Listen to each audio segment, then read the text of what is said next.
Jim Henson is a drug-addled hippie, George Lucas is a nerd, and David Bowie is a straight-up weirdo. What do you get when you put them all together?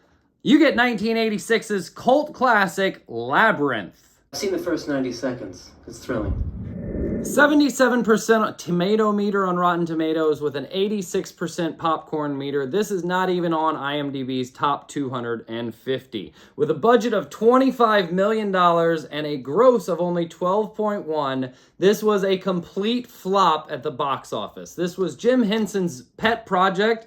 He very much wanted to make this movie and was highly disappointed that it was a flop at the box office, but luckily, before he died in 1990, this had already become a cult classic on VHS. Released June 27th, 1986, this movie suffered from mixed critic reviews. A lot of people say that it wasn't marketed properly, they didn't spend enough on marketing, but it also came out the same time as Karate Kid 2, Top Gun, and Ferris Bueller's Day Off.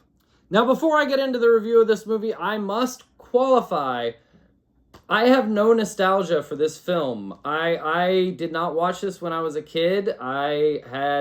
This is the first time I watched this movie, I believe. I may have watched it when I was like 5, but this is the first time I watched this movie. I'm 39 years old. I have no nostalgia for this film, and I did not like this movie at all. I've been having people tell me for 39 years I need to watch this movie, and this is not a good movie. I do have the 30th anniversary 4K edition here. So David Bowie's smoke-stained teeth and his bulging crotch in spandex pants looked fantastic through the whole film, but this movie, really not a good movie. I know it's a kid's movie, but I don't feel like they developed the story enough. It was just instantly she's meeting the Goblin King and in the labyrinth. Why does she know to say this certain phrase? The premise is absurd to me. I didn't think the movie was much better. I don't think any of the characters were developed well enough. I think the green screen with the head popping off red guys was very disappointing. In 4K, it looked terrible. I could definitely do better green screen with my iPad Pro here. It was a weird movie about drugging children. There's a weird drug trippy scene. I don't know. I know there was a message Jim Henson was trying to get across, but when you're 39, it comes across real weird. 40 years later, this does not hold up well. The farts in the bog of eternal stench, the fart sounding, I thought the sound effects, I thought was childish. I mean, granted, it's a child's movie. I'm criticizing this from a 39-year-old standpoint, so I get it. If you love this movie, let me know why in the comments below, but it's just not for me. Interesting fact number 5 for the movie Labyrinth. The movie Labyrinth, the first day of shooting, executive producer George Lucas had Darth Vader deliver Jim Henson a good luck note. Fact number 4, this was a Jim Henson family production. His daughter Cheryl played the Firefly, his son played Hoggle, and his son was also a puppeteer and worked very closely with his father on this film. In the special features, he definitely makes it a point to mention that he went off and did 4 years out of his father's company, so it's definitely not nepotism that he came back and was, co-creator on this one. Oh, me? No, I'm just a worm. Fact number 3, the role of Sarah. Before it was handed to Jennifer Connelly, several now famous actresses auditioned for the part. We've got Jane Krakowski, we've got Yasmine Bleeth, Sarah Jessica Parker, Laura Dern, and Ali Sheedy all auditioned for that role. Fact number 2, Maurice Sendak, who wrote Where the Wild Things Are, was really kind of pissed off at this film because it stole his entire story for the book he wrote, Outside Over There. He had a lawyer send a cease and desist to Jim Henson to stop production on this. They had to rewrite. They rewrote like 25 times for different aspects of the movie. And in the end, Jim Henson has a credit in the end that says that, he's inspired by Maurice. And there is, in part of the movie, there's Where the Wild Things book is on the table. But Maurice Sendak was still pissed and complained about it for years and years and years.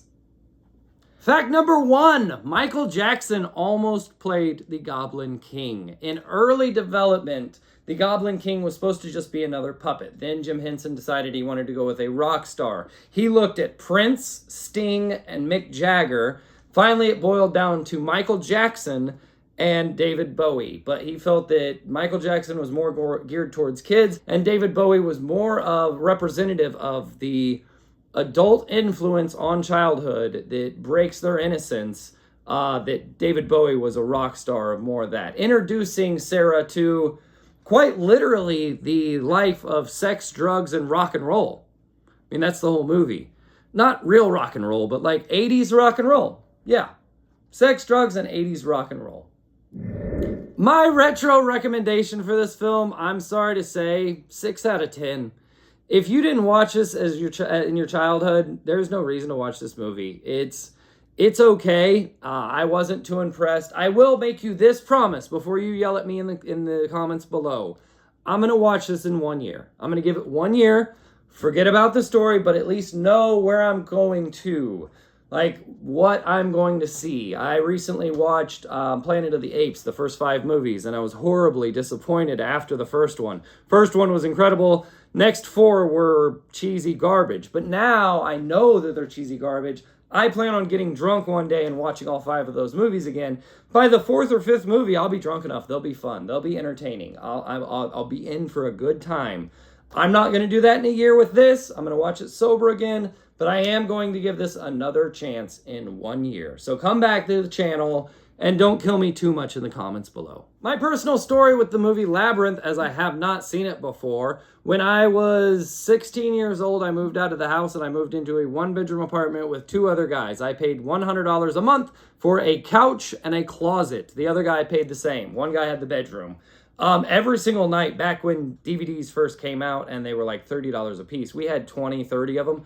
But every night we would hang out together, get drunk, and watch a couple DVDs. We watched Lord of the Rings 1,000 times. So much, I can't watch it anymore. We didn't have this movie. We had Dark Crystal. We watched that several times as well.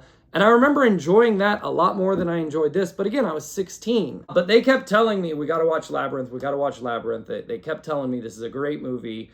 If I would have watched it then, I would probably have a much, much greater appreciation for this film now.